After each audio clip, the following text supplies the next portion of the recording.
think we're very fortunate here because we get to work with one, Coach Ben Miller, and so we're extremely thankful for him, for anybody at this university that is a veteran, right? For everybody throughout the country that is a veteran, and we really appreciate their service. So I know we got a game obviously coming up, but I wanted to show my gratitude and my appreciation only because my grandfather was in the Army, and he loved this country so much that he enlisted in the Army when he was 16. All right, you had to be 17, and so he lied. He lied on his paperwork, all right, and he enlisted at 16, which obviously gave our family an opportunity, gave him an opportunity to do what he did in regards to our family. So I'm just appreciative of that, and I just want to let you guys know before we get started, I'm just thankful for all the veterans, active and inactive, who have served for us. So without further ado, let's ride. Would you order yourself, Scott, about your defense? I think I don't want to give all the information out, but I do think it's advantageous that, especially as you move throughout the course of the year, right? Like being able to put different guys who may not be featured as much on other personnel groupings or early down personnel groupings, being able to just have packages for those guys, right? One, it excites them. Not only them, I think it excites the room in which they're in. Two, it gives you an opportunity to get fresh bodies onto the field.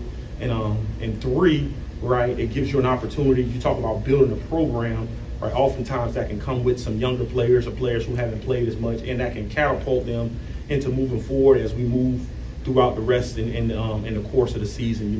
We've been primarily sticking to the guys that have been on the field, but I guess the biggest thing I've learned is as we kind of progress throughout the season, some of our more successful packages were with guys who weren't featured in some of the main packages that we had. So that was probably the biggest piece of info that I probably share with you guys. With that Dylan Rosiak, we know he's out for the season. What's the approach there at the Mike linebacker? Is it one guy you're looking at or by committee kind of thing? It is by committee.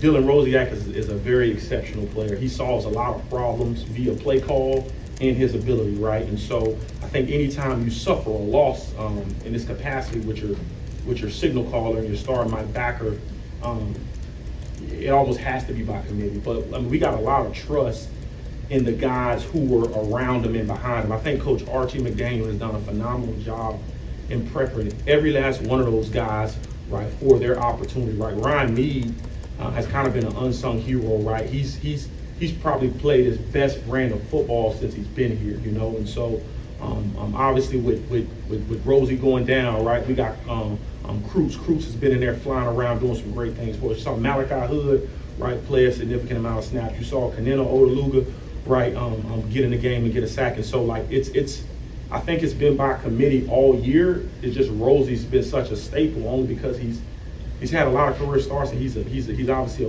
really good player. But when you lose a guy in that capacity and the way we lost him, I think that you don't necessarily have one person make up for his production. You try to have a core group of guys that can do that. Aaron, after the first bye week, I was fascinated by the idea you said you kind of overthought everything and wasted some time that way. And I was curious if during this bye week you kind of caught yourself going, nope, that's not broke. I'm not going to try and fix it. That is right. And I think it also helps to have a coach that's a defensive-minded guy. Right. And so, you take I think one thing about having 2 bye weeks is you try to take a look at the things that you've done and you had success at and assess those and you want to continue to utilize them, but you don't try to stray off very far from what you're doing. And so coming into this bye week, right, it's been a real big focus on what have we been able to do really well, right? What have we been able to not do so well, right? So how can we either get rid of that or tweak it, right, in the things that we didn't do well to kind of help and benefit us from a schematic standpoint, right? Is that rotating a specific player? Is that getting in another front that we've already had, that we've repped, right? Is that getting fresh bodies onto the field, right? And so it's been a lot of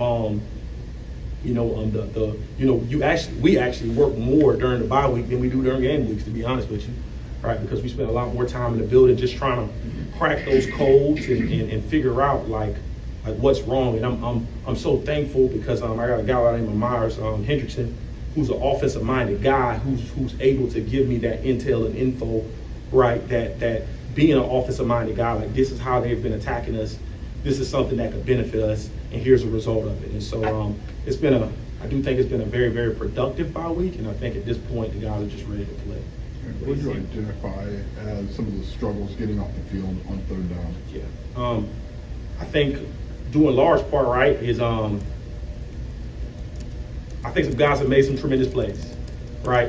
As we watch the third down study, man. I mean, we've had some guys in some advantageous positions that have made the guys who they're lined up against have made some incredible plays. Again, I'm going to play strict blame on myself. I can do a better job in some of my play calling and putting those guys in better positions based on the scenario and the situation throughout the course of the game. You know, a game kind of flows, right? And when any play caller tell you when you're in the flow of the game, right, what you may have on that sheet, right, as a situational call for this particular area of the field, right, well, the flow of the game may not dictate that call. And so you can venture from that, you know, with the flow and the feel of the game. And so I in that assessment of our bye week study in regards to trying to get off the field, I think it's being mindful of and making the guys more mindful of one. You know, I think at the college level, I think oftentimes we try to categorize first, second, and third down as kind of like the same thing, and really it's not, based on where you're at on the field. And I think, you know, via the NFL, like early downs is significantly different than third down. And so with that being said, I looked at our early down package and I looked at our third down package, they were eerily similar, right? And so when there's similarity there, right, naturally there's not a lot of difference. And so it's been a long conversation of how can we create difference on this segment, right? Whether we're in a certain situation on the field, and more importantly in third down in general, how can we create difference, whether it's front structure, right, but running the same thing behind it, whether it's personnel groupings. And so there's been a lot of detail and thought and trying to put guys in the right position in order to do that. What have you seen out of Michigan State, particularly Childs, your quarterback? Yeah, I think that dude is, you know, I know he got a lot of flack early in the season, right, for making some comments, but I think that young man is who. I mean, he is uber talented. You know, he's probably one of the handful of guys that I've seen make throws that, I mean, he has NFL arm and ability. Like, he made a throw, I think it was in the Michigan game, right? It was in the Indiana game. He was on the far hash, and he put the ball like 2 yards from the sideline, and it was a dart. I mean, his ability, right, via to run the ball or throw the ball is so unique and so different of anything that we've played some guys this year who've been really talented, and some of them just have really big arms, you know, or really intermediate throwers and can't throw the ball as well vertically, or they're good runners and they don't throw like this cat. I can see why, right? They put him in a position that they do, because this cat has he got a live cannon, man. And anywhere he's at on the field, he can get it to any target, you know. And I think when he's comfortable back there in the pocket and he's in rhythm, you know, he's able to make a lot of those throws, and he's able to get them to, right? They got some really good talent around them, right? Those two running backs are as talented as they come in this conference, right? I know they got the freshman Nick Marsh, right? He's done a tremendous job for them, especially as of late, getting them the ball vertically, right? They got a set of tight ends and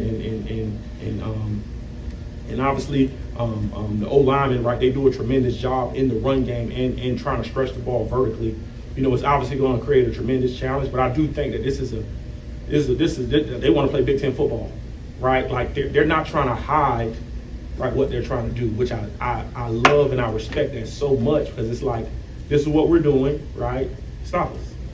And I got a great appreciation for that. You know what I'm saying? Obviously, growing up in this conference and playing in this conference, right? It's like that old school Brett Bielema or Wisconsin style of play, right? Like, listen, this is what we're doing. We dare you to stop us. And I just got a great appreciation for it, and they're good at it.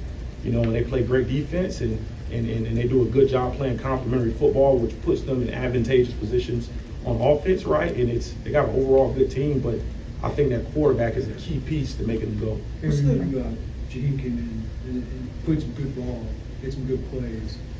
you talk about that, but also, can you tell the teaching points of that play Daniel Jackson did on the sideline? Obviously, a really good play. Yeah, What yeah. are the teaching points after that? Well, it's you know, especially with young players, man. Like I wish that anytime a young player goes through something like that, right? Like you're able to show them that in advance, right? In which we have, and they're able to learn from it either via film, right, or some from high school, you know. But you know, that's the first time Josh played this that many significant snaps, you know. And you know, first and foremost, he came in and did a tremendous job, right? He was lining up against a cat who I think is damn good, right? I think that cat's gonna play on Sunday. But you know, he was in position, he was in phase, and he just strictly lost track of the ball. You know, like he got his eyes to the sky, and he just lost track of the ball. And I don't think he realized that it was thrown to him, right?